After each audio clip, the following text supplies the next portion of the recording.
Surgery లేకుండా sciatica, spondylitis, frozen shoulder కి కేవలం 45 నిమిషాలలో నొప్పి లేని అత్యాధునిక చికిత్స ప్రాణ పెయిన్ క్లినిక్. కూటమి ప్రభుత్వం అధికారంలోకి వచ్చి 10 నెలలవుతున్నా ఇంకా గత ప్రభుత్వంపై విమర్శలు చేయడం మానడం లేదన్నారు మాజీ మంత్రి బొత్స సత్యనారాయణ. మండలిలో గత ప్రభుత్వ అవినీతిపై చర్చను చేపట్టడాన్ని ఆయన తప్పుపట్టారు. 2014 నుంచి జరిగిన అవినీతిపై మాట్లాడదామనంటే ప్రభుత్వం సిద్ధంగా లేదన్నారు బొత్స.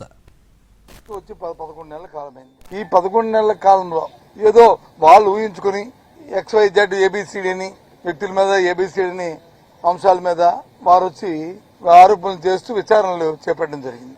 ఆ చేపట్టిన విచారణల గురించి ఇప్పుడు అక్కడ డిస్కస్ చేస్తున్నారు.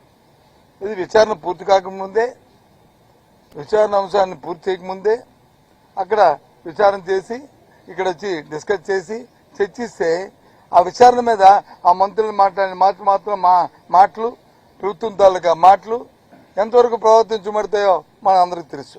అంటే ఉన్నది లేనట్టు లేనిది ఉన్నట్లు చూపెట్టి ఏదో విధంగా వాళ్ళ మీద ఇది గుడ్డకాల్చి మన ముఖం మీద వేసి మీరు తుచ్చుకొని మసాన్ని అనేటట్లు చేద్దామన్న ఉద్దేశంతో ఇవాళ ఈ కూటమి ప్రభుత్వం, ముఖ్యంగా తెలుగుదేశం పార్టీ ప్రభుత్వం ఇవాళ వైసీపీ మీద పడుదలడానికి ప్రయత్నం చేస్తుంది. ఈ నేపథ్యంలో మేము చెప్పాము, అందుకు మేము తయారుగా లేని మీద చర్చలోకి మీరు ఏం చెప్పుకుంటారో చెప్పుకోండి, ఏం చేసుకుంటారో చేసుకోండి, విచారణ చేపట్టుకోండి. ఆ విచారణ నుంచి వచ్చిన అవుట్కమ్ మీద వద్దాం, అప్పుడు కాస్తే చర్చిద్దాం. ఆ చర్చతో పాటు 14 నుంచి 19 మధ్య జరిగిన వాటిని కూడా చర్చిద్దాం. ఎందుకంటే 14-19 జరిగిన ఏవైతే రిజిస్టర్ కేసులు కానీ లేకపోతే అంశాలు కానీ అవన్నింటినీ ఇప్పుడు వాళ్ళు డైల్యూట్ చేసి కోర్టుల నుంచి విత్డ్రా చేసేస్తున్నారు. చాలా శోచనీయం.